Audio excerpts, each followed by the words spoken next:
everybody. Let's get it rolling. All right, Thursdays, Closerz Academy. Favorite call of my absolute favorite call of the week. Today I got Coach with me. Funny, we talked about me and Tanner kind of taking over the Closerz Academy again, and it was my first week running it by myself. I'm like, dude, Ronnie, give me who's the best sales trainer in the entire, like, direct to you, who's the best sales trainer whatsoever, direct to you. He's like, by far, without a doubt, it's Coach. So, dude, I'm lucky enough to get Coach on here. Appreciate you for being on, bro. Hey, Coach. Yeah, he's about to drop a ton of knowledge. Everybody drop some ones in the chat for my boy. No, thank you for having me on, Drew. It's a Absolutely, bro. pleasure. We got 100 people here. We're gonna give them something to hopefully learn from this. Absolutely, dude. I know in the beginning I would always hop in your Zoom. I always had stuff to take away from you. You've helped me out a ton. I'm super appreciative of you and all your boys. And dude, your boys are rolling right now, huh? Yeah, man, we try. We got the main thing we always say, right, is the hard work, first. Same thing with you putting in, the hours. At the end of the day, it's gonna come. It's just always how quick we're gonna get you there, I always say, with the training. Right. I think it's always one thing. If somebody can withstand the learning curve, uh, it's not a get rich quick, bro, but it's a get rich for sure. Like Yeah. Get rich for sure.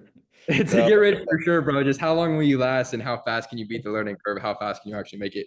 But the one thing that excels people, dude, is how many hours can they put in, but how much knowledge can they gain while they're putting in all those hours? If you just show up, you don't get everything out of it. But if you show up, you ask questions, you implement, you take notes, you implement, dude, you get better. And that's exactly what we're going to do. So if everybody doesn't have a pen and a paper yet, like, now's the time, go ahead and grab one.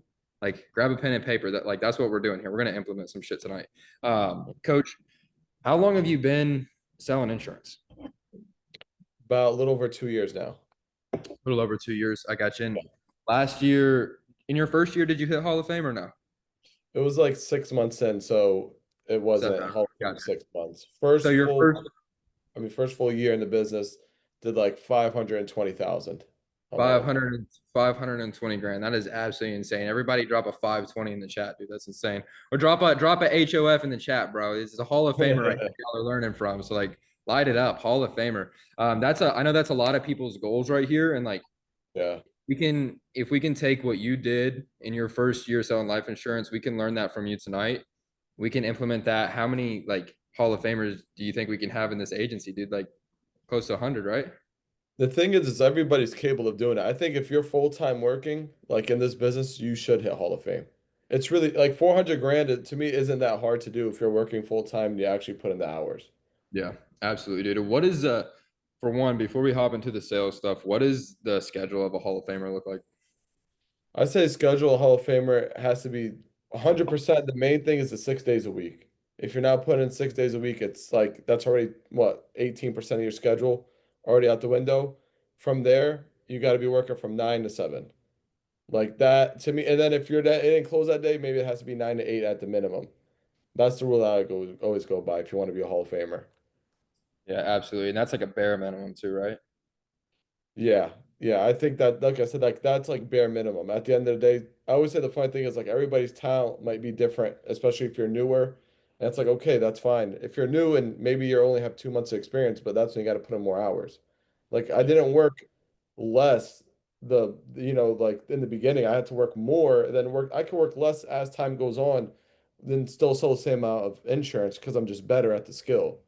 But I think a lot of people at first they need to get like kicked in the ass and basically have like a fucking tough first 2 months.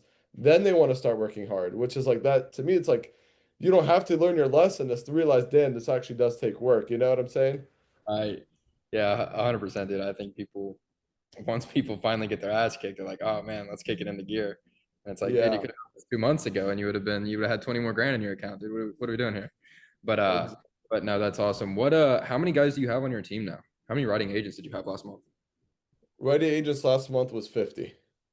50. About 45 exactly. Some don't always show up. And there was probably like 45, probably gonna be at the end of this month, like end of July, probably around 55, I would say. 55. That's awesome, Mhm. dude. It's one thing if you can do it, dude. It's one thing if you can do it, but can you duplicate it in others? And that's the question that everybody on this call is going to have, right? Can you duplicate it in others? Are you worth listening to? So, who your number one agent under you? What did they IP last month? I mean, Omar did 100 grand, bro, but like I don't know how I don't know how anybody ever did that in the history of this. Like, Yeah, Mark. honest, right? Like you I always say a joke, right? I'm like, yo, like it's not impossible if somebody else did it, right?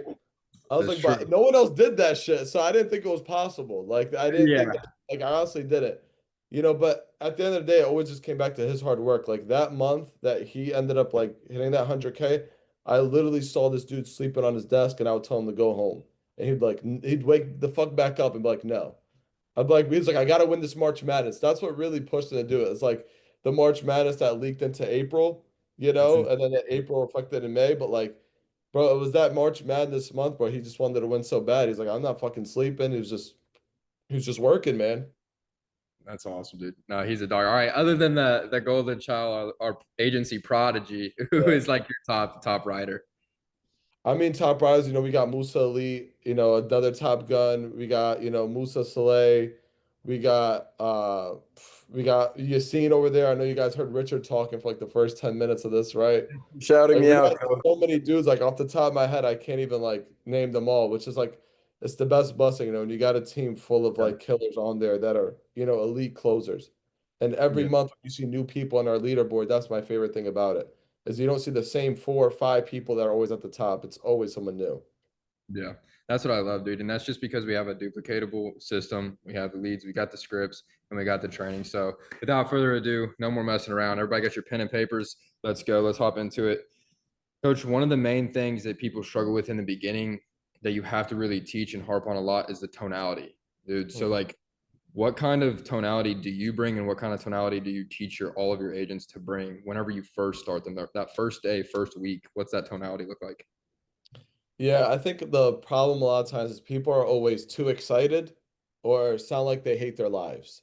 And it's like trying to find that balance in the middle is where you end up becoming good. So it's not just the tone, it's like also I notice a big problem is the speed. Like people are a lot of times talk way too fast.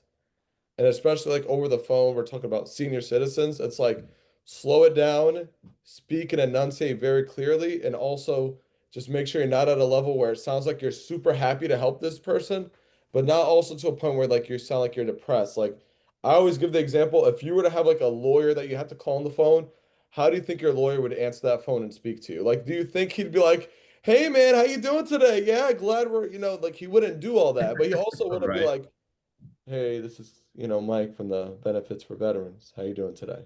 Like you think like that's what I always look as like if you expect somebody that's a very professional person to get on a call and speak to you in a certain way, try to mimic what that looks like for you on the phone. And Yeah. that's kind of like the best way I could put it because everybody's like tone is going to sound a little bit different. Like, for example, mine is just very cool in the middle. And then, at times I always say is you want to match that person's energy. So sometimes Yeah. you do have that very, very excited person. You know what I'm saying? And it's like they're really like, playful. They make jokes, those type of people on the phone. Like, yeah, maybe my tone changes a little bit more. I'm a little bit in a better mood, more excited to talk to this person and kind of match their energy, which is what you always want to do.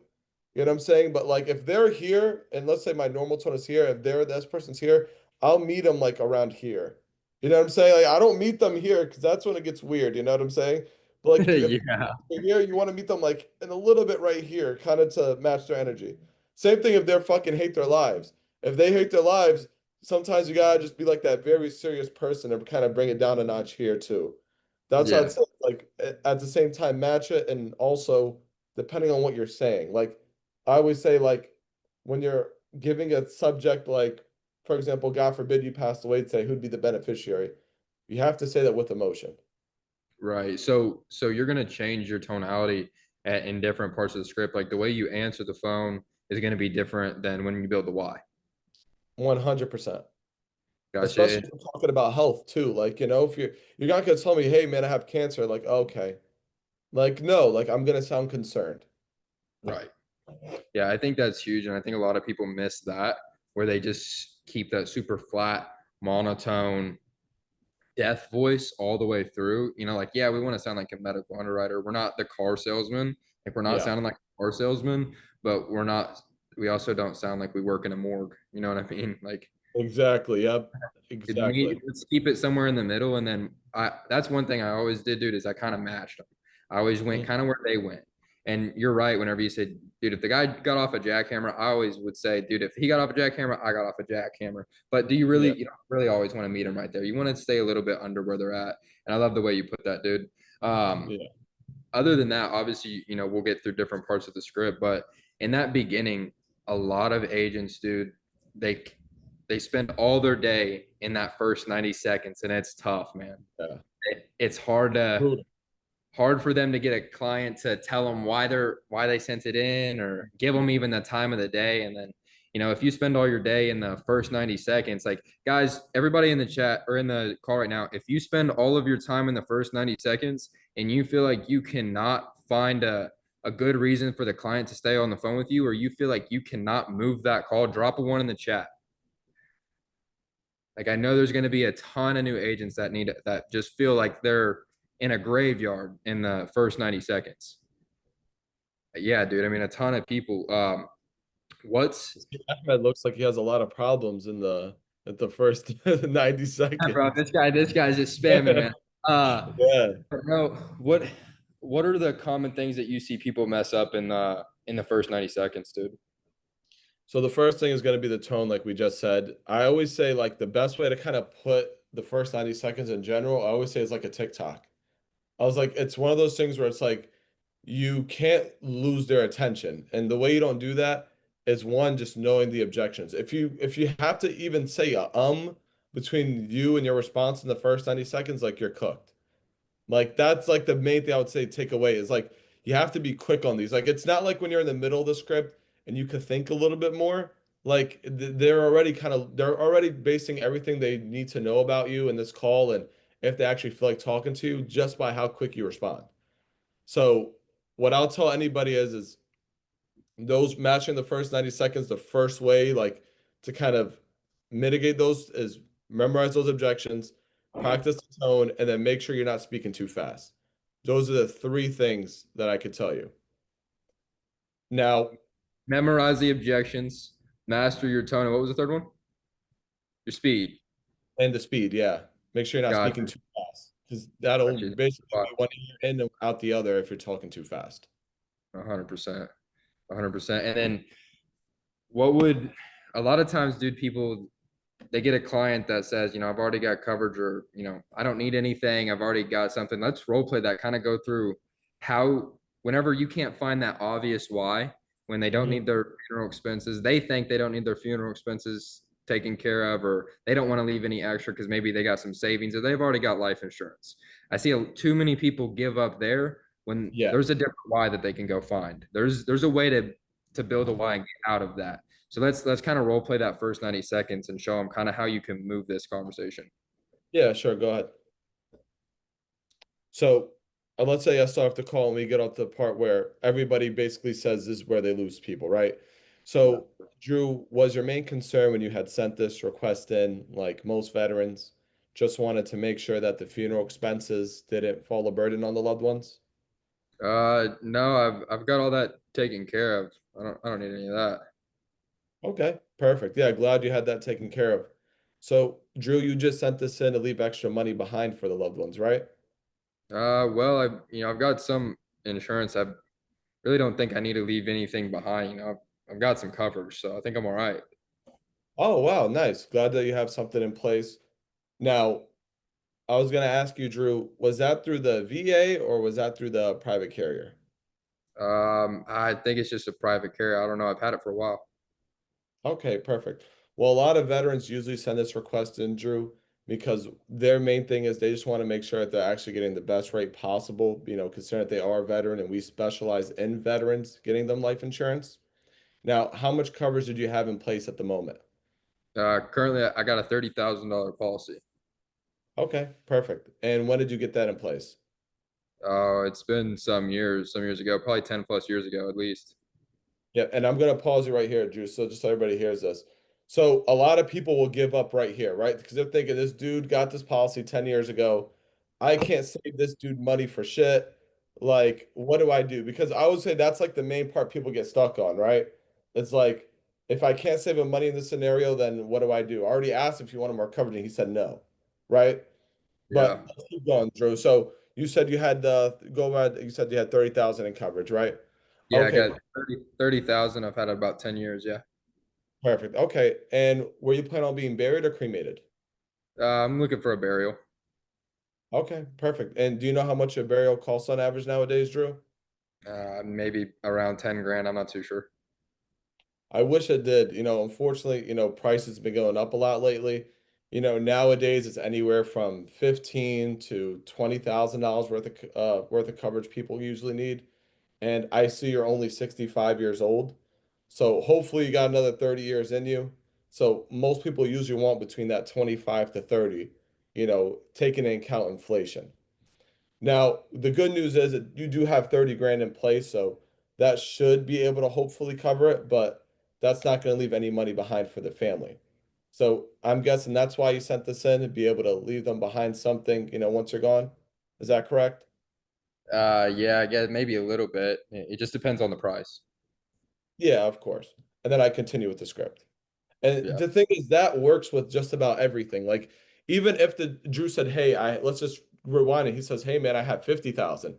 It's like, "Oh, well, what are you gonna say now, Coach? He has 50 grand. He has money put aside too, even after you just spent his money, and you spent the 25 grand." Now, if I say, "Okay, Drew, 25 to 30 grand, you still have 50 grand." Okay, now, do you have any like credit card debts, any other debts, mortgage, anything else that you're planning on covering with that 50 grand? Well, I don't have any credit cards. I don't believe in that, but I got a mortgage. Okay, got it. And how much do you still owe on that mortgage? Uh, well, it's about 100 grand probably, Oh, wow. Okay. And what's your monthly payment on that? around 1,800. Oh, wow, 1,800. And sounds like you have a few years on left on that, right? Yeah, several years. Several years. Okay, got it. Yeah, I mean, most veterans in your position feel like the 20,000 that's going to be left behind for your wife isn't going to be enough to help, keep paying that mortgage. So they're usually looking to get something additional to make sure the mortgage could be covered once they're gone. Does that make sense, Drew? Yeah, yeah, that makes sense. And then let's just say Drew also said, "Hey, listen, Coach, I got the mortgage paid for too, or I rent." Like there's always a scenario where it's always okay. I rent. I don't have a mortgage. Okay, got it. Well, how much is your rent? It's 2 grand. Okay, well, you think leaving your wife, only 1 year of rent, and no money left behind for her is going to be enough to help her once you're gone? And it's like a lot of times the answer is always no because we act like $20,000 left behind is a lot of money. It's really not. Like when No. you have that mindset that this is really nothing, like I'm sure everybody here, if their mother, was left with only $20,000 in their 60s, and they had to get by and they were on Social Security living, like they would say, "Fuck no, that's not enough. My mom's gonna be poor," right? Like, so why do we act like when somebody says they have 20 grand, that's a lot? Even if Drew said, "Hey, listen, man, my house is paid off. I don't rent. I have a home. It's paid off. I have $60,000 in coverage." And I spent his money and it's 30 grand. Like only I could spend out of for the burial. Okay, perfect. So that only leaves behind Lisa $30,000 once you pass away. I'm guessing that's why you're sending this in to leave behind more than that for her. Like, like I'm not saying it's gonna work every single time, but like making it seem like what he has is nothing is the goal because at the end of the day it is nothing. You just can't be like scared from it. I had a dude the other day, he didn't even have a wife. He was like, "This same scenario, similar scenario. He didn't even have a wife, and he wanted to be cremated." So I was like, "Shit!" Like, you know what I'm saying? Now it's like 60 grand wants to be cremated. I can only spend 10 grand. He was like, "Yeah, man, that's for the grandkids. They'll be fine." Blah blah blah. I'm like, "How many grandkids do you have?" He's like, "5." I'm like, "Oh wow, so they're each going to get only 10 grand?" He was like, "Yeah." I'm like, "Okay, I'm guessing that's why you sent this in to leave more money behind for the grandkids, right?" He was like, "Yeah, I guess." And I sold them.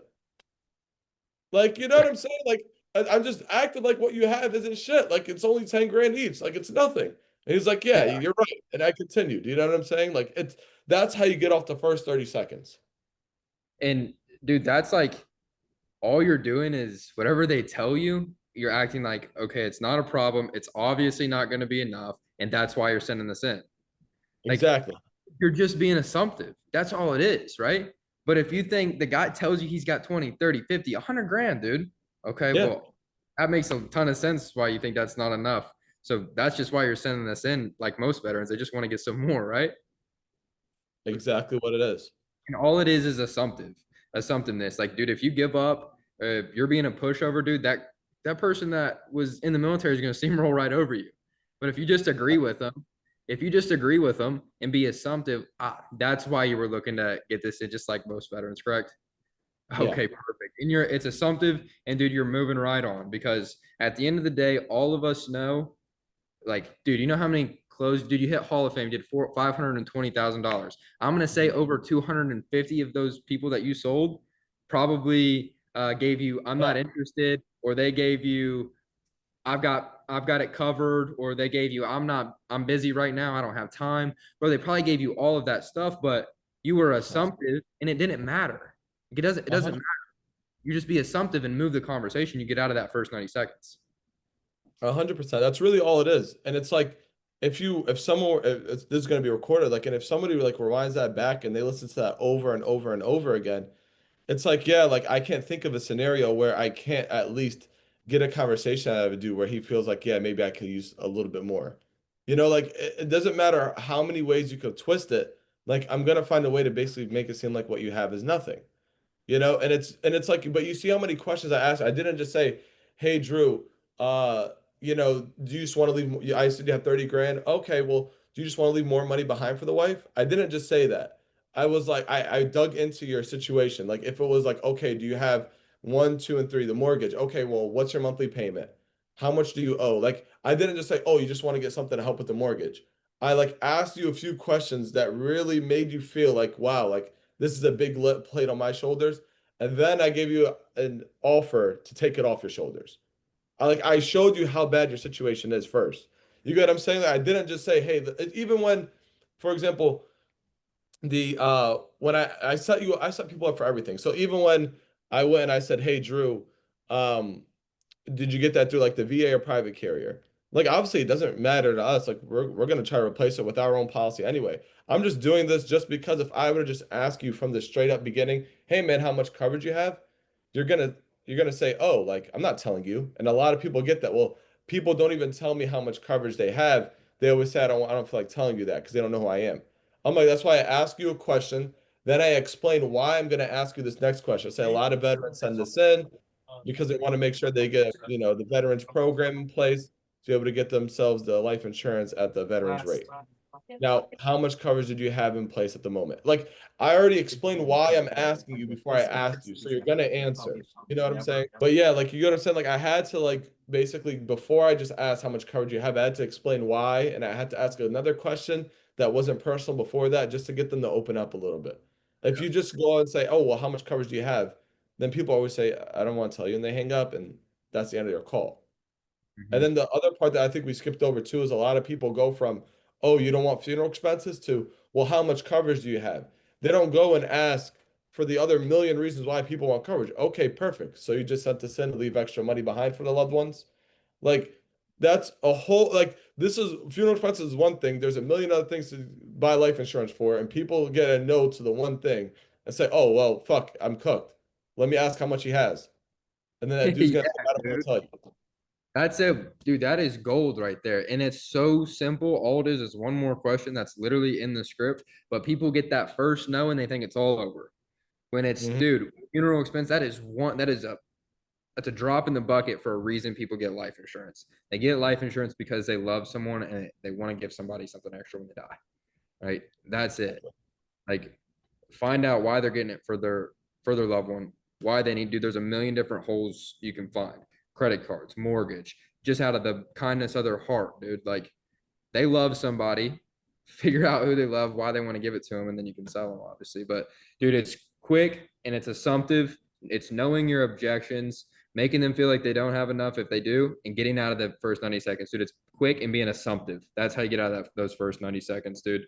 Um, and then, you know, as far as like in the why, whenever whenever you're building that why, so we've got out of the first 90 seconds, you're in that why, right? And it's a person that told you, I'm good on the funeral expenses, or they're good, right? They've got that 20, 30 grand in coverage, right? And you've got out of the first 90 seconds. How are you going to go about building that why? Because there's obviously some more questions in there that you got to ask, that you got to come up with, right? So, what are those kind of questions? How are you going to go about finding that why when it's not funeral expenses? So basically, you're asking in a scenario where it's not the easy why, which is, oh, you don't want to leave your family in debt, which is like, I could teach a 10-year-old to build a why on that. Basically, besides that, how do you build a why? Exactly. Okay, got it. So you could do it the same way that kind of like I just did. Just ask them what kind of what their scenario looks like. If it's a wife, right? It's like, okay, perfect. And what I do, by the way, is I always ask them if they want to be buried or cremated, whether they said that it's covered or not. That's the first thing, because this is how I open up to figuring out what their situation looks like too. So let's just say I was in a script. I said, did you send this in for the funeral expenses? They said no. I said, okay, perfect. So you sent this in and leave extra money behind for loved ones. They said yes. Now, a lot of people, what they do is they don't ask any questions about if they're going to be buried or cremated still. They don't ask any questions about anything. They just kind of jump right into, okay, like the income part. How much do you make? That type of stuff. Skip the why because in their mind, there is no why. They just want more coverage, right? Like, I think that's the problem. Like, they just assume, or more coverage for whatever reason, or let's give it to them. So the way to do it is I'll still go into, okay, I know you said you had this covered, Drew, but were you planning on being buried or cremated? Just buried. Buried. Okay, perfect. Now, do you know how much a burial costs on average nowadays? Yeah, around 12, 15 grand. Yeah, it's somewhere around that area nowadays. I know you said you had coverage to help out with that, right? How much coverage did you have? Yeah, I had that 20 grand. $20,000 in coverage. Okay, perfect. And then I'm guessing you were just looking to get this in place, to make sure that your wife isn't going to be, digging into the other life insurance policy you have to cover the funeral. You want to kind of leave that behind for her and get this just to leave money behind for her. Like, I probably kind of mixed that up. But you get what I'm saying? It's like you want to basically go and say, okay, so that $20,000 that you have, 12 is going to be used for funeral expenses or whatever it is. Okay, so it only leaves 8 grand behind for the wife. So you want to get more coverage here to be able to leave more money for the wife, right? Because that's only going to leave her with this. And it's like, Absolutely. yes, but like the idea is we want to get an agreement here. Like we got to go through what he has, break it down, get an agreement.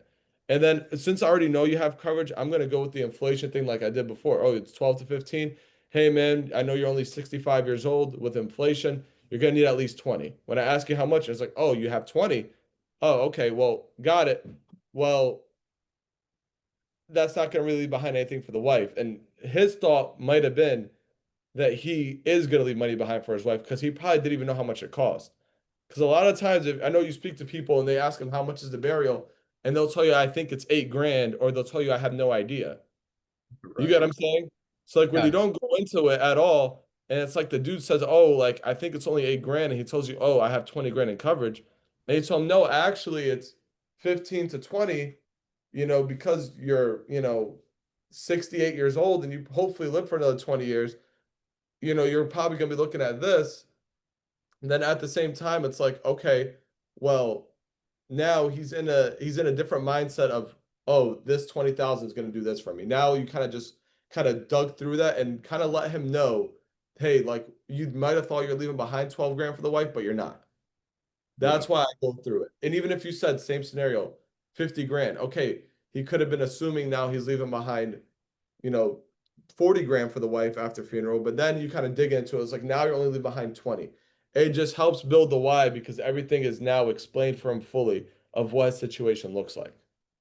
Yeah, dude. Exactly. And then another thing I always like to do is like, okay, if there's not a huge why, you don't feel like you've got a huge why, you're gonna assume that he's the breadwinner, and you're gonna go into asking his questions about his wife. How much does she bring in? Like, do you do that? You use that income close a lot? Yeah, so when I get to the part where like we kind of already talked about it and it's like, oh man, I know you said you were looking to get extra money, get extra coverage, leave extra money behind, and I figure out he only has 20 grand and we kind of discuss it and he realizes, oh, this 20 grand isn't gonna leave behind much money. And I'm like, oh, okay, got it. So I'm guessing, of course, you're looking to get the extra money, leave behind more money for Sarah, right? He's like, yeah. So then when I get to the income question, I'm like, all right, and how much income do you collect every month? He's like, let's say he says I make 6 grand. I'm like, oh, okay. And I just always assume, especially people that are looking to get life insurance, men looking to get life insurance for their wives, it's probably because he makes more money. It's almost a 99% chance this is a scenario. So I just always assume, okay, perfect. And I'm guessing you bring in kind of most of the money in the household. You're the breadwinner, right? And it's like, yeah, I am. And it's like, okay, got it. Yeah, I see why you need to get this extra money to leave behind for Sarah to make sure she can still keep up with the bills. You know what I'm saying? Like I tell him, like, I see what you're thinking. Well, really, I'm telling him what to think. But it's like, yeah, I see what you're thinking here. You need to get that extra money because you're the breadwinner. And sometimes it could even just be 50-50. She doesn't even have to really be the breadwinner. But it's just a fact of, okay, my 3 grand is gonna disappear. And I let him know that. I'm like, all right, so when your income disappears, I was like, you're worried that Sarah won't be able to keep up with the bills because I know you are the breadwinner. And that's why you wanted to get this to make sure that she's still going to be able to take care of herself, pay the bills. And they'll be like, yeah, that's exactly why, man. Yeah, 100%. Sometimes I even take that a little bit further. Like the income close is like huge, dude. And when you can paint a picture of, okay, actually, when you are gone and your income's non-existent anymore, how much money will she actually be bringing in a month? And what do your bills look like? Because, dude, you're gonna die, but your bills aren't. So, Yeah, so like, what money does she have coming in that's gonna pay those bills? And if she can't pay those bills, what's getting taken away from her? Because something exactly. like, dude, and if it's the house, now the dude doesn't need cremation expense because he got 20 grand, but 20 grand ain't gonna save his wife from the bank taking the keys of the house. You know what I mean? Exactly.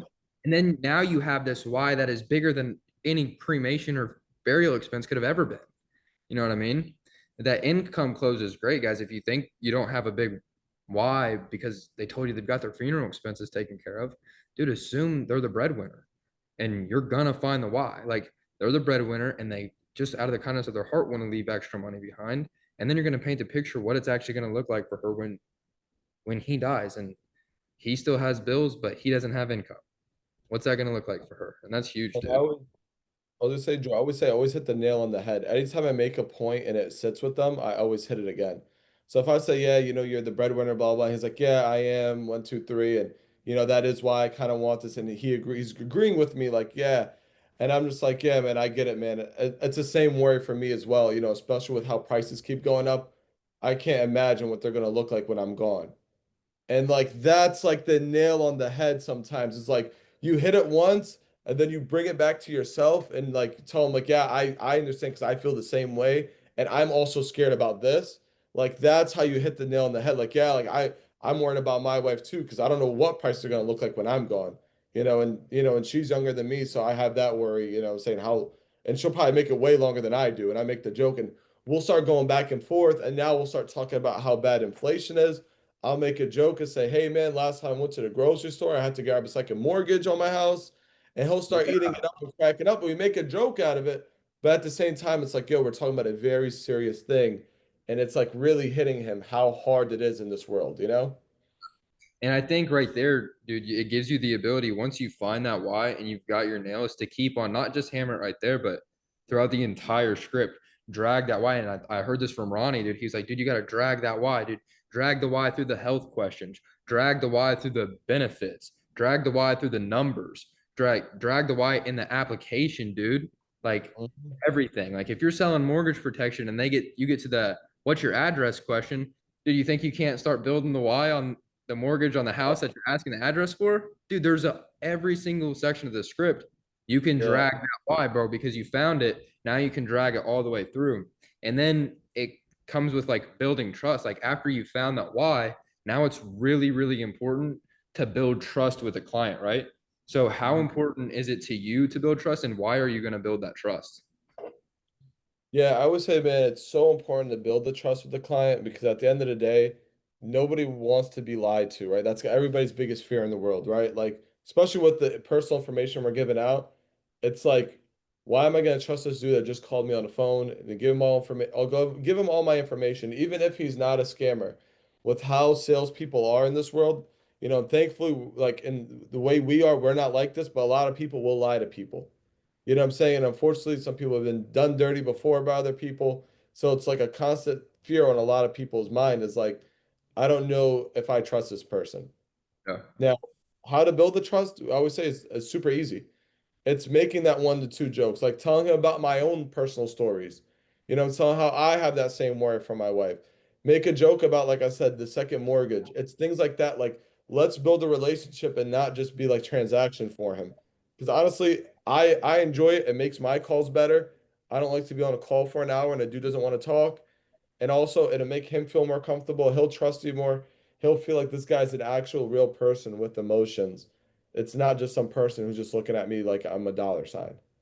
And I Yeah. think that's one of the main things too. Like I actually, if you actually do want to help these people and you do actually believe you do need this, like, you know, to this person that you're helping, you believe he needs the policy in place and you talk to him about it, get to know him a little bit.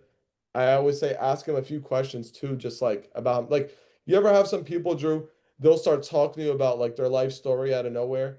And I have so Every many new day. bro, I have so many new agents, they'll be like, ha ha ha, that's good to hear. And they'll go to the next part of the script. And that Yeah. that pisses me off. Cause I'm just like, yo, like this dude's trying to talk to you, and one, you're being an asshole, and you're just like, just want to go to the next part of the script and just sell him something. And I'm like, and two, like, this is why he doesn't trust you, bro. Like he doesn't feel like you're actually listening to him. You don't think he doesn't feel like you actually give a fuck about him. You know what I'm saying? So like, I'll if he's talking about one, two, and three things, yeah, man, my son lives here, blah, blah, blah. I'm like, how far of a drive is that to your son's house then? All the way in Arizona and he's in, you know, Texas. He'll tell me, oh man, 10 hours. I'm like, how often do you usually take that drive? He's like, man, I gotta do it like once a month. I'm like, damn, man, honestly, I wouldn't have done it. You know what I'm saying? He'd have to take a Right. flight to see me, man. And we'll start making jokes and laughing. But when I actually ask a question, when you start telling me things about yourself, it makes him feel like you actually care because you wouldn't be asking if you didn't care. Yeah. And that's huge, dude. If you can get your client to feel like you actually care and it's more than just finding the why. Finding the why is part of your job. Like that's the ammo that you need. But if you can't build a relationship and it's pure transactional, dude, when you get to the social, you get to the banking, if you haven't formed any relationship, it takes your chances of getting those objections up probably by 50% if you've just formed no relationship and you've just stayed monotone instead when you can crack the joke, be relatable to them. Like, dude, it takes you, and it's 1, 2 lines that takes you so much further in the script. You know what I mean? And it builds so much trust. I always make the joke. I'm like, do you think this dude's gonna tell you his life story but not his social? Like, Yeah, like, right. like, dude, for real. Like, yo, you just told me your whole life story. Like, you know, I could tell your social now, but like, come on, man. Right. That and dude, if people actually thought like that, you'd probably let them talk a little bit more and be a little bit more relatable. Because a lot of the times, dude, if somebody gives you the social objection, it's like you got one shot to really get around it, or you're Yeah, probably just not gonna get it because they think you're a scammer.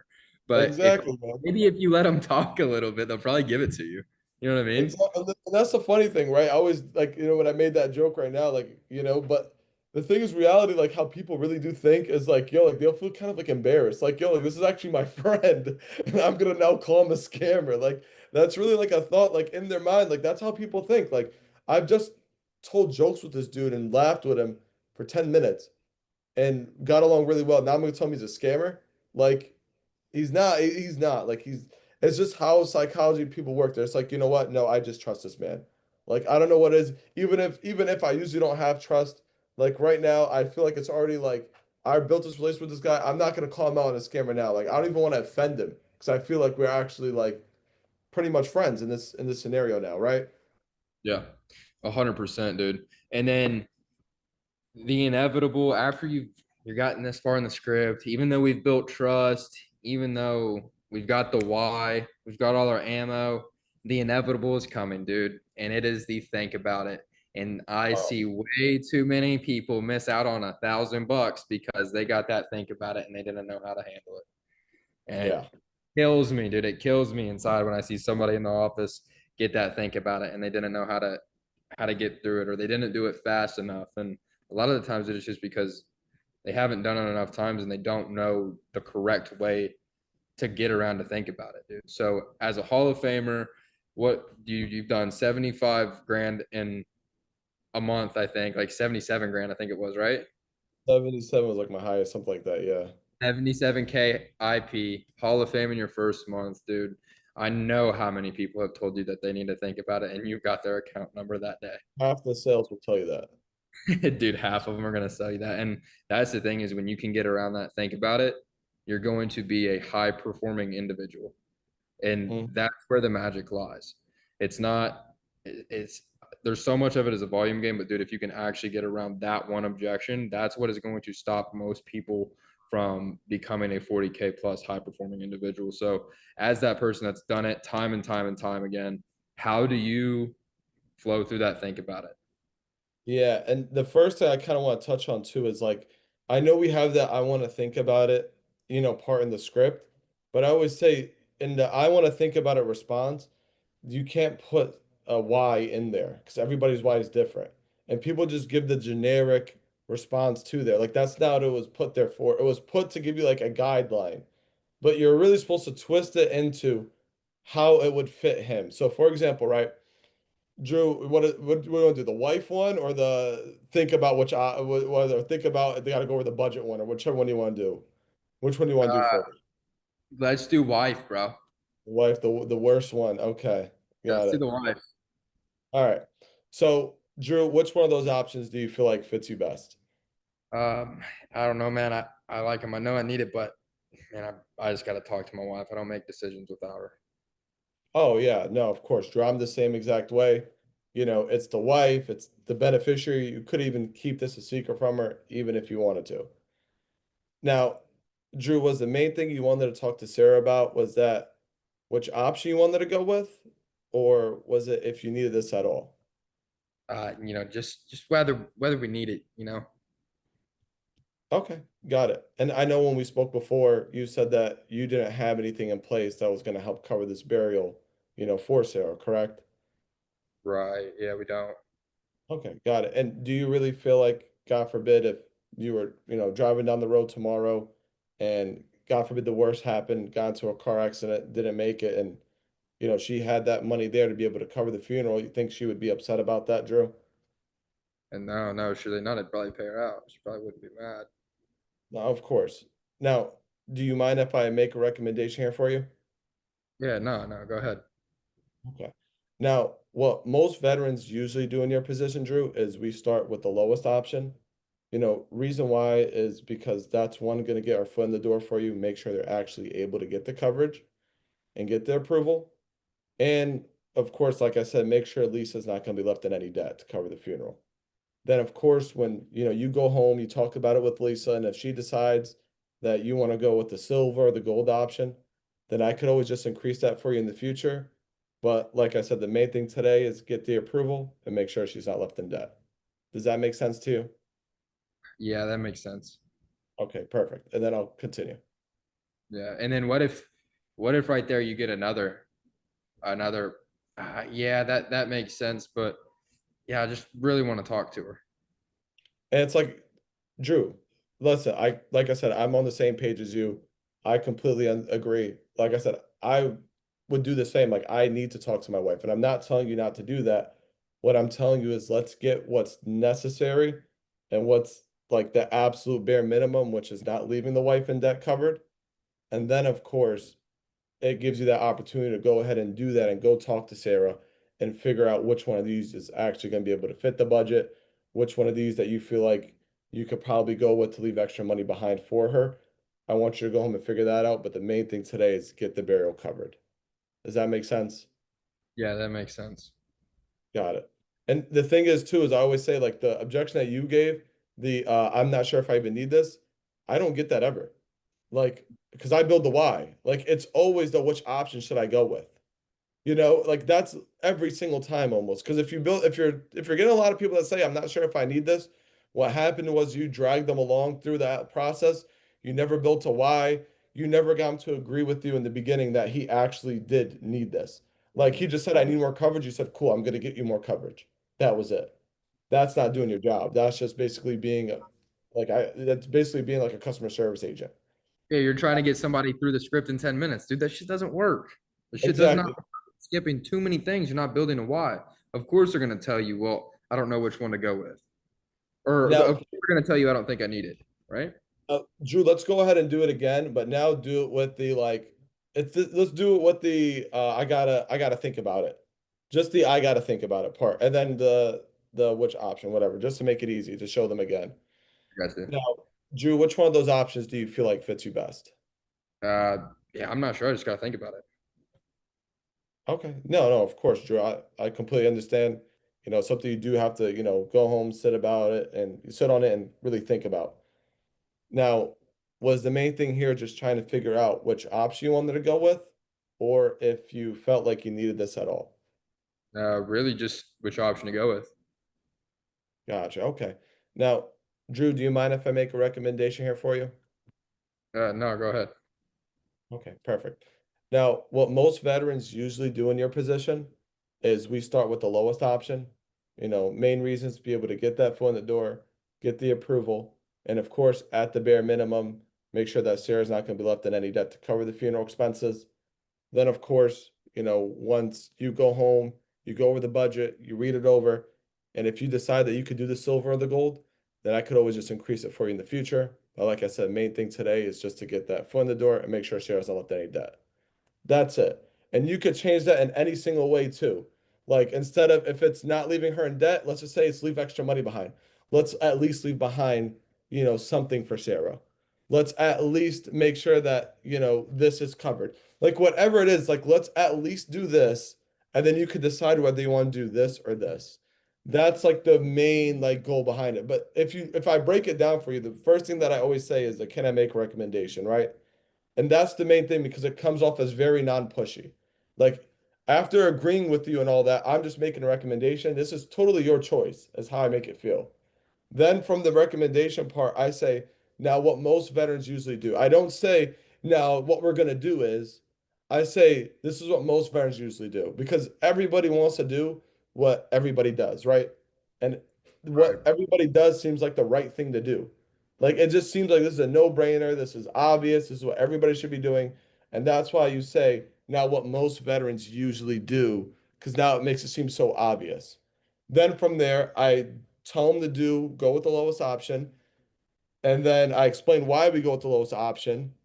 Then from there, it's tell him to do what he wanted to do, which was either one, talk to his wife, two, go over his budget, three, go fucking, I don't know what he wants to do, run outside, jump in the pool. I don't care what you want to do. My point is, I'm going to encourage you to do what you said you wanted to do and then wrap it back up and tell him, go do that, but we're going to start and do this. Does that make sense? He says, yes, I proceed. Yeah. And it's, dude, it's a downsell, and it's super simple, dude. Like you agree with them. Of course, you got to think about it. You don't want to push somebody like this. You're just gonna lose the sale, dude. Okay, you Yeah. gotta you drag them along a little bit. I completely understand. You go get your three S's. You make the recommendation. Everybody's doing this, so most veterans do this. Like let's at least do the bare minimum, and then go home and think about it. And then we can up that if you want to. And then Yeah. boom, now you're in an application. But it's I always the call it the push and pull. yeah, dude. And then downsell, right? It's like Hmm. you don't have to, you're thinking about it. Maybe you want to go with the gold, but you don't know. Dude, not a problem. Let's go with the bronze. Yeah. Like super simple. Like let's I not get take my time with it, like so much. Like you would some people would literally like crack up laughing if they see me do it because like I'll do the absolute most. Like I said, it's like a push and pull, and I don't pressure them at all. Like they'll be like, yeah, I gotta go with the budget, and I'll like, yeah, no, I understand. I'm the same way too. I always go over it, make sure everything's good, blah blah blah. Yeah, and they're like, yeah, man, let me get your phone number. I'll be like, okay, let me know when you're ready. Do you have that pen and paper still? They're like, yeah. I'll be like, okay, go ahead. Let me know when you're ready. Cool. Phone number 215-460-1334. You got it? Okay, good. Now, real quick before you go here, Edward, was the main was the main thing here just want to figure out which option you want to go with, or was it if you feel like you need, like, and then I hit him with that and then I'll close him. to drop That's how someone I in literally the do it. chat. I'll be like, hey man, go grab the pen and paper, please. Like, please take my number down. Like, I encourage you to do it because when I give the recommendation, I tell you that most veterans pick this and do this. It comes off as like this guy's really just giving me like if you're at a website and it's like this is our, or if you're going to a restaurant, like this is the top seller, this is the best seller, this is our most recommended dish. is this. You might be like, yo, I don't know anything about this place, but I should fucking try that thing because this is what everybody seems like they're eating here.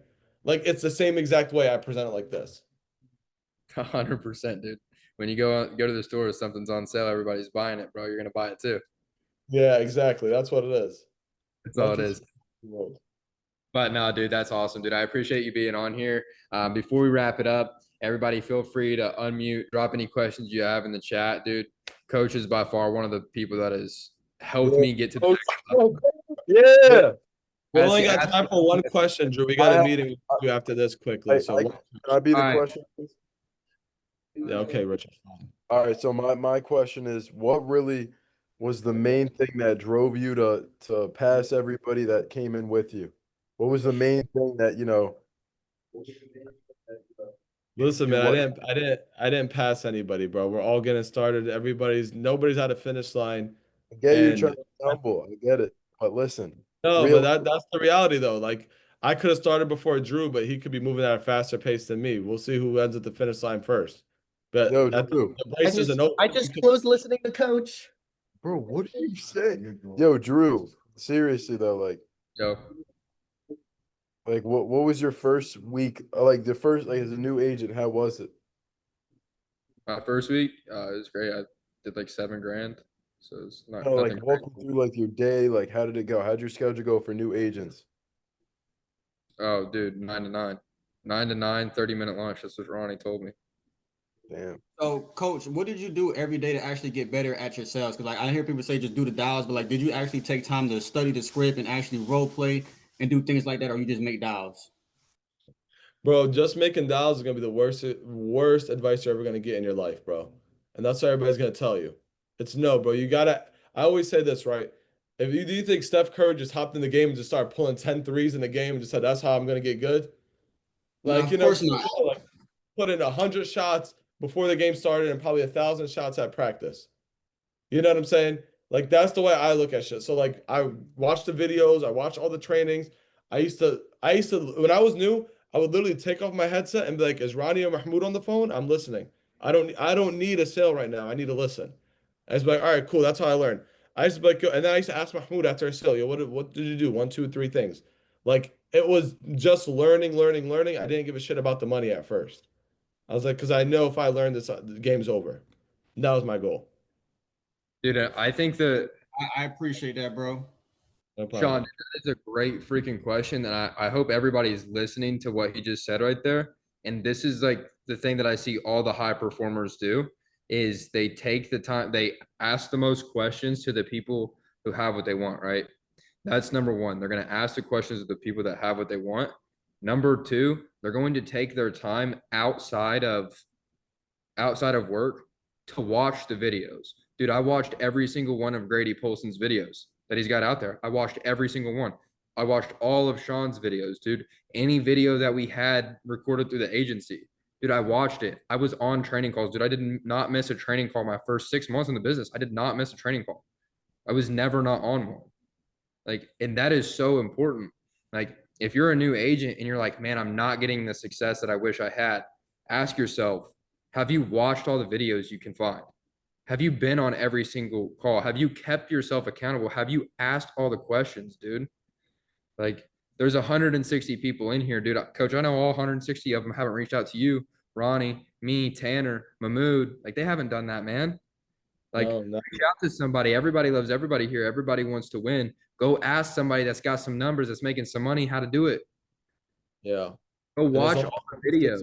on this call, right? And there's more than that in the playbook. So that tells you kind of, a lot you need to know. Yeah, in the playbook alone, do we have 400 writers? There's 159 people on here right now. There's a reason some people are going to get better than others. It's just that simple. Take the time, hold yourself accountable. You really want to be better? Go get better. Listen, look at all the free game that's out there. Every single one of FFO's recordings and training calls are online. Go watch all of them. Go watch every single one of them. You think you're going to be bad? You think you'll write less than 20 grand a month if you go watch all these videos? No, dude, you won't. There's no chance in hell unless you just don't work. Go watch all the calls. Take all of the knowledge you can get and go freaking get it, dude. But I appreciate everybody hopping on here.